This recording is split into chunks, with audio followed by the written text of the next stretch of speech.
নমস্কার। আজকের এই লাইভে সবাইকে স্বাগত জানাই। 2-3 দিন আগেই একটি বিশেষ ঘটনা ঘটেছে এবং তার জন্য আমাদের অনেকেরই মন বেশ ভারাক্রান্ত। একটি সামান্য চিপসের প্যাকেট নিয়ে একটি অত্যন্ত মর্মান্তিক বেদনাদায়ক ঘটনা ঘটেছে। এরপরে অনেকে আমাকে মেসেজ করেছেন যে এই টিনেজ সন্তানের মারা যে আমরা তো সন্তানকে শাসন করি, তাহলে কি আমরা শাসন করব না, বা খুব শঙ্কিত তারা। এটা তো খুবই সত্যি যে আমরা যারা শহরের অভিভাবক তারা সন্তানের জন্য সবকিছু করার চেষ্টা করি, তাকে বেস্ট স্কুল দেওয়ার চেষ্টা করি, তাকে বেস্ট এডুকেশন দেওয়ার চেষ্টা করি, বেস্ট আমরা কোচিং দিচ্ছি, সব গ্যাজেট দিচ্ছি, তাকে আমরা ভরিয়ে রাখার চেষ্টা করি। কিন্তু আদতে আমরা তাদের মনের খবর রাখতে পারছি কি? আজকে সেই নিয়েই আমার এই লাইফটা। আপনার টিনেজ সন্তানের মনের খবর রাখছেন তো? এই যে টিনেজ অর্থাৎ একটা বয়ঃসন্ধির সময় 13 to 19, এটা একটা ভীষণ একটা ক্রিটিক্যাল সময়। এই সময় অত্যন্ত যত্নের সাথে সন্তানকে দেখভাল করতে হয়। এই সময়টাকে আমরা 3 ভাগে ভাগ করতে পারি। একটা আর্লি অ্যাডোলেসেন্স, এখন অ্যাডোলেসেন্স অনেক বয়ঃসন্ধি অনেক আগে চলে এসেছে, কারণ 10 থেকে 13। একটা মিড অ্যাডোলেসেন্স 14 থেকে 16, এবং একটা হচ্ছে লেট অ্যাডোলেসেন্স, সেটা 17 থেকে 19। এই যে মিডল অ্যাডোলেসেন্স, এই যে 14 থেকে 16, এই বয়সটা কিন্তু একটা মারাত্মক বয়স। এই সময় বাচ্চারা অত্যন্ত সেন্সিটিভ থাকে। তারা বাবা মার অনেক সময় কথা শুনতে চায় না, তাদের বিভিন্ন মতামত গড়ে ওঠে। আজকে আমরা এই নিয়েই আলোচনা করব যে কি করে এই সময়টাকে আমরা খুব সুন্দরভাবে ডিল করতে পারি। তো এই সময়টা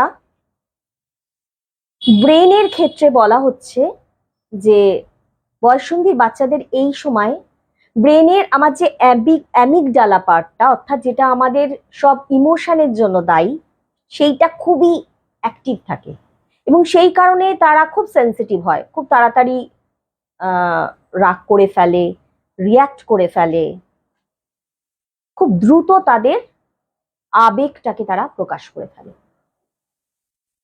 আরেকটা হচ্ছে এই সময় আমাদের প্রিফ্রন্টাল কর্টেক্স, বাচ্চাদের ব্রেনের ডেভেলপমেন্টটা ঠিকঠাক হয় না, এটার ডেভেলপমেন্টটা ঠিকঠাক হয় না। তার ফলে ডিসিশন মেকিং, প্রবলেম সলভিং, এই স্কিলগুলোতে তারা কিন্তু খুব একটা দক্ষ হয়ে উঠতে পারে না। এই সময় ব্রেনের খুব ডোপামিন ক্রেভিং হয়, অর্থাৎ যেই উত্তেজনামূলক কাজগুলো করলে ডোপামিন মিশ্রিত হয়, ব্রেন চাই সেগুলো করতে। অনেক সময় বাচ্চারা এই জন্য সাবস্টেন্স অ্যাবিউজ করে, মাদক দ্রব্য নেয়, অনেক রিস্কি বিহেভিয়ার করে। এই সময় কিন্তু মেলাটোনিন ভালো উৎপন্ন হয় না বলে ঘুমও খুব একটা ভালো আসে না অনেকের। সেটাও আমাদের মেন্টাল হেলথের উপর অ্যাডোলেসেন্সের খুব একটা বাজেভাবে কাজ করে। তাছাড়াও তো শারীরিক বিভিন্ন হরমোনের ইমব্যালেন্স হয়।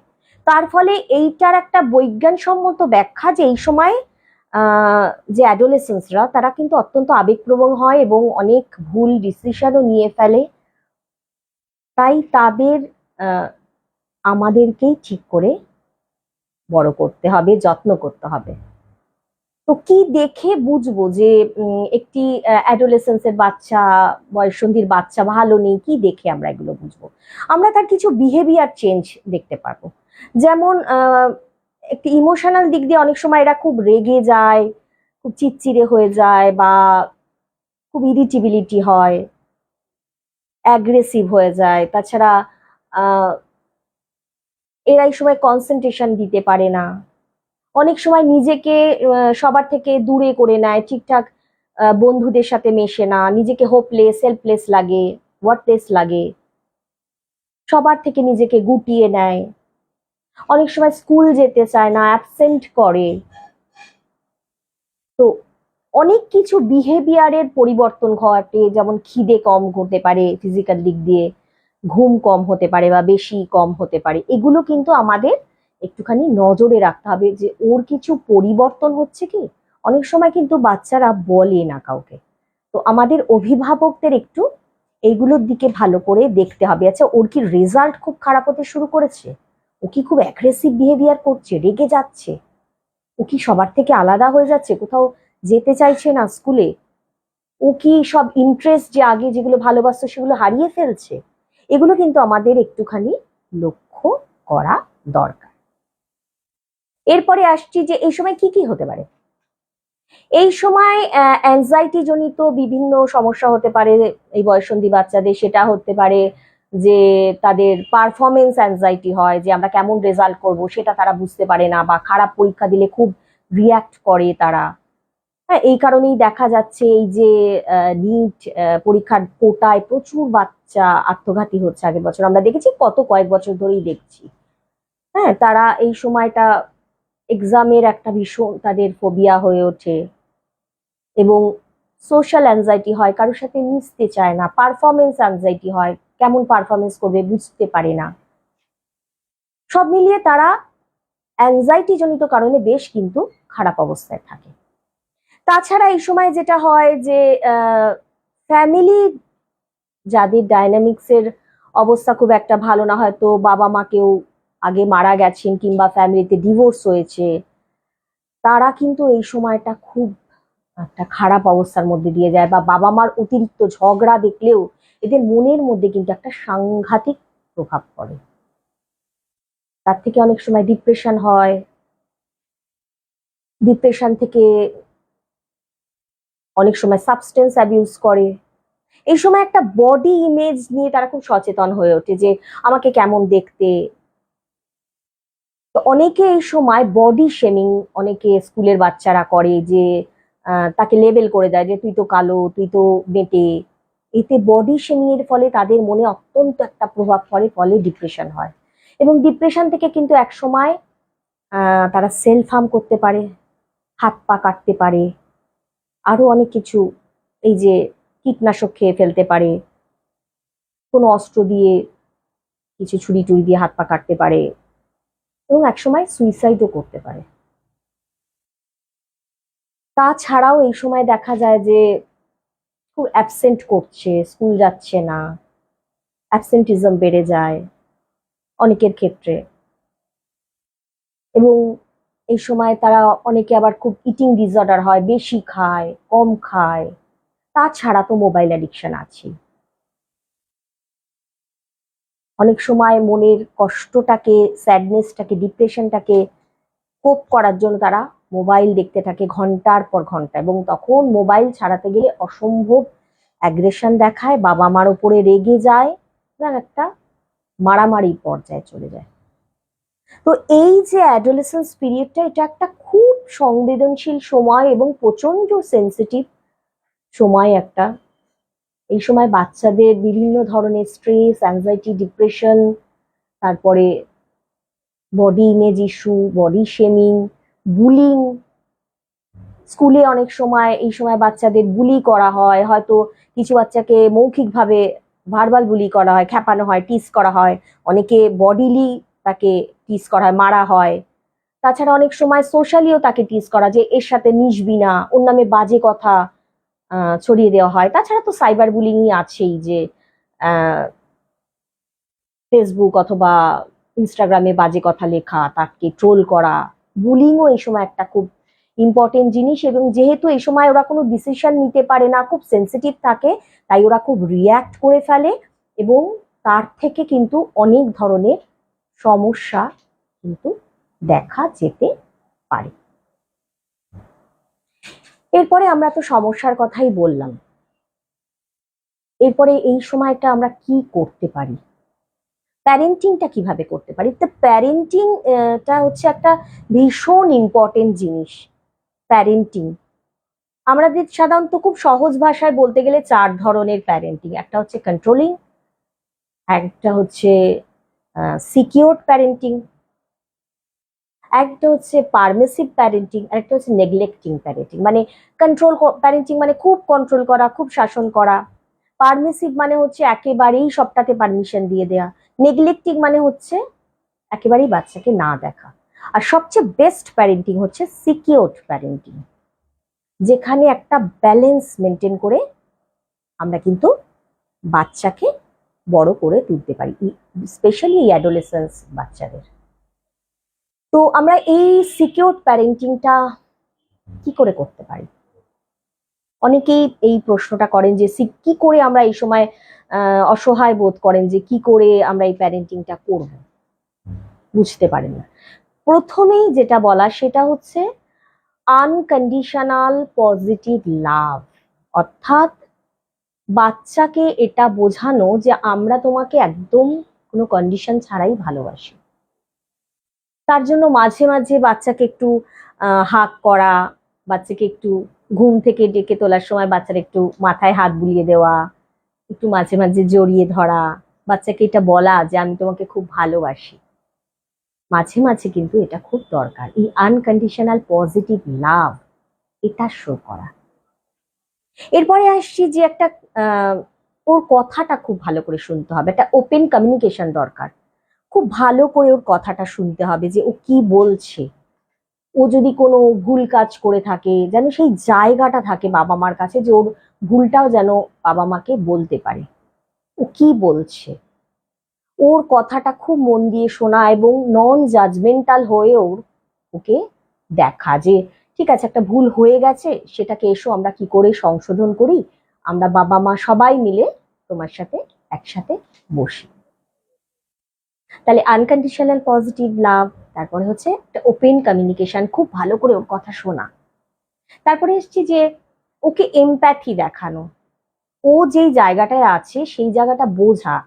অনেক সময় হতে পারে যে স্কুলের রেজাল্ট ভালো হচ্ছে না, কেন হচ্ছে না সেটা তলিয়ে দেখা, প্রচন্ড ভাবে বকাবকি না করা, ওর জায়গায় গিয়ে নিজেকে নিয়ে যাওয়া, নিজেদের নিয়ে যাওয়া, একটা এমপ্যাথি শো করানো। ওকে কোয়ালিটি টাইম দেওয়া, অর্থাৎ ওকে নিয়ে হয়তো উইকেন্ডে কোথাও বেড়াতে যাওয়া, একটু দূরেও বেড়াতে যাওয়া যেতে পারে, শহরটা দেখানো যেতে পারে। মাঝে মাঝে ওকে একটু নেচারে নিয়ে যেতে পারা যায়, একটু হয়তো আমরা কোথাও বেড়াতে গেলাম গাছগাছালির মাঝে, কিংবা রাতে আকাশে খোলা আকাশে তারাদের চেনানো যায়, সপ্তর্ষি মণ্ডল, কালপুরুষ। এইভাবে কি হবে, ওদের সাথে একটা ইমোশনাল বন্ডিংস তৈরি হতে থাকবে মা বাবার। তাতে বাচ্চা যদি কখন খারাপ অবস্থার মধ্যে দিয়ে যায়ও, তারা কিন্তু বাবা মাকে খুলে বলতে পারবে যে আমার এই অসুবিধাটা হচ্ছে। এবং যতটা সম্ভব নিজেদের পারিবারিক ঝগড়াঝাঁটি তাদের সামনে প্রকাশ না করা, এইটা ওদের মনের মধ্যে কিন্তু একটা ভীষণ ইম্প্যাক্ট ফেলে। এই যে বাবা মার একটা ঝগড়াঝাঁটি দেখলে বাচ্চাদের ভীষণ গুমড়ে গুমড়ে ওরা মরে, ওরা বলতে পারে না কাউকে।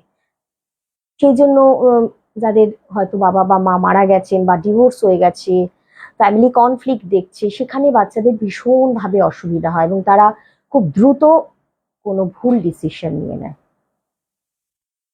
এছাড়া আমরা এই সময়টা আরেকটা করতে পারি, ওদের সামনে মডেলিং করা, অর্থাৎ ওরা না যেটা দেখে সেটাই শেখে। এই যে বাবা মা সকাল থেকে উঠে যদি মানে মোবাইল খুলে বসে যায়, বাচ্চাও কিন্তু সেই কারণে বসে যায়। বাবা মা যদি খুব ডিসিপ্লিন হতে থাকে, খুব ভালোভাবে কমিউনিকেট করে, ভালোভাবে কথা বলে, ওরাও ঠিক একইভাবে রেসিপ্রোকেট করবে, একইভাবে ওরা হয়তো সেরকম ভাবে মোবাইল দেখবে না, সুন্দরভাবে কথা বলবে। তাই বাবা মা এখানে একটা মডেলিং, একটা বাবা মাকে ওরা অনুকরণ করে, অনুসরণ করে, বাবা মাকে দেখে ওরা অনেক কিছু শেখে। তাই এই সময় বাবা মাকেও অনেকটা সংযত থাকতে হয়, ওদের তো এখনো বিচার বা বুদ্ধি সেরম ভাবে আসেনি, তাই বাবা মাকে অনেকটা সংযত থাকতে হয়। এছাড়াও ওকে যদি খুব সুন্দর করে কোনো একটা ঘটনা ঘটেছে, সেটা হয়তো বাবা মার পছন্দ না, খুব রেগে না বলে তার ফলাফলটা বুঝিয়ে দিয়ে, কনসিকুয়েন্সটা বুঝিয়ে দিয়ে ওকে যদি না বলা যায় যে তুমি এই কাজটা করো না, এইটার এই ফলাফল হতে পারে, তাহলে কিন্তু ওরা খুব ভালোভাবে ওটা বোঝে। নাটাও কিন্তু মানে কারণটা বলে ওকে বুঝিয়ে বলা দরকার। এছাড়া ছোটবেলা থেকে একটা হেলদি লাইফস্টাইল, যে একটা ঠিক সময়ে ঘুমোতে যাওয়া, হেলদি ডায়েট, একটা ব্যালেন্স ডায়েট খাওয়া, জল বেশি করে খাওয়া, পর্যাপ্ত ঘুম এবং কিছুটা এক্সারসাইজ করা, দিনের মধ্যে 8 ঘন্টা যে কোনো ধরনের এক্সারসাইজ, দৌড়ঝাঁপ, একটু খেলানো, বাইরে নিয়ে যাওয়া, বন্ধুত্বের সাথে মেশানো, এগুলো কিন্তু করা দরকার। আরেকটা যে কোনো হবি যদি পারা যায় ওদের যোগায় দেওয়া যেতে পারে, বা ওরা যদি কোনো নাচ গান ভালোবাসে, আঁকা ভালোবাসে, সেই ক্লাসটায় কিন্তু ওদের ভর্তি করে দিতে হবে। হবিটা কিন্তু একটা এই এই বাচ্চাদের যদি থাকে তারা কিন্তু খুব ভালো থাকে। একটা হবি ডেভেলপ করার কথা যেন আমরা সবাই ভাবি। তাছাড়া এই সময় ওদের কি হয়, ছোটখাটো ব্যাপারে আমরা যেন এনকারেজ করি। একটা হয়তো স্কুলে ছোটই একটা কিছু ঘটনা ঘটেছে, ওকে হয়তো সবাই ভালো বলেছে, আমরাও ভালো বলবো।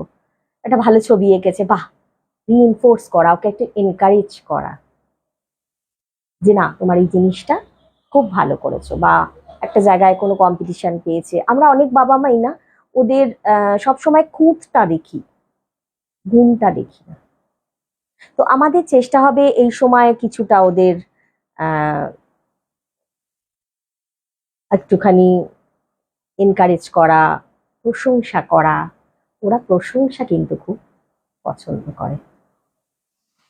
এবং সবশেষে আছে যে একটা মনিটরিং করা, এই সময় ওরা কাদের সাথে মিশছে, কিরম বন্ধুর সাথে মিশছে, সেটা কিন্তু একটুখানি দেখা দরকার। অনেক সময় একটা খারাপ সঙ্গে মিশে যায়। তুমি কোন বন্ধুর বাড়ি যাচ্ছ, তুমি আমাকে ফোন নাম্বার গুলো দিয়ে যাও, কি কাদের সাথে মিশেছো একটা ছবি পাঠিয়ে দাও আমাকে। ওরা কোন কোন বন্ধুর সাথে মিশেছে এইটা কিন্তু আমাদের দেখাটা খুব দরকার। তারপরেও যদি দেখা যায় যে সন্তানের মধ্যে অনেক ধরনের অসুবিধা হচ্ছে, তারা ঠিকঠাক রেজাল্ট করতে পারছে না, বা হঠাৎ করে মন মরা হয়ে যাচ্ছে, গুমড়ে যাচ্ছে, খুব অ্যাগ্রেসিভ হয়ে যাচ্ছে, বিভিন্ন ধরনের বিহেভিয়ারের ইস্যু দেখা যাচ্ছে, হ্যাঁ, জিনিস ছুঁড়ে ফেলছে, খিদে কমে গেছে, বা একেবারেই ঘুম কমে গেছে, কারোর সাথে কথা বলতে চাইছে না, সবকিছু থেকে নিজেকে দূরে সরিয়ে রাখছে, কোনো কিছুতেই ইন্টারেস্ট নেই, আমাদের কিন্তু একটু ওয়াকিবহাল হতে হবে। আসলে প্যারেন্টিং না একটা লাইফ লং জার্নি। এই জার্নিটা যবে সন্তান ভূমিষ্ঠ হয় তবে থেকে আমরা যতদিন সজ্ঞানে থাকি তবে পর্যন্তই আমাদের বহন করে নিয়ে যেতে হয়। তো আজকে একটু একটা ঘটনার পরিপ্রেক্ষিতে একটু ছোট্ট করে আলোচনা করলাম যে অ্যাডোলেসেন্স সন্তানদের আমরা কি করে ভালো করে রাখবো, কি করে তাদের যত্ন করব, কি করে তাদের ভালোবাসায় ভরিয়ে তুলবো। ওরা না এমন যে আমাদের কাছ থেকে ভালোবাসা পেলে ঠিক ভালোবাসাটা আমাদের ফিরিয়ে দেবে। তো আজকে তাহলে এইটুকুই। পরবর্তী সময়ে আবার বিভিন্ন টপিক নিয়ে আসবো, চেষ্টা করবো আপনাদের সামনে কথা বলার। আপনাদের যদি কোনো প্রশ্ন থাকে এখানে লিখতে পারেন, এবং যদি অন্য কোনো বিষয় থাকে যে বিষয় আপনারা জানতে চাইছেন সেই বিষয়টাও আমাকে লিখে জানাতে পারেন। সবাই ভালো থাকুন, ভালো রাখুন।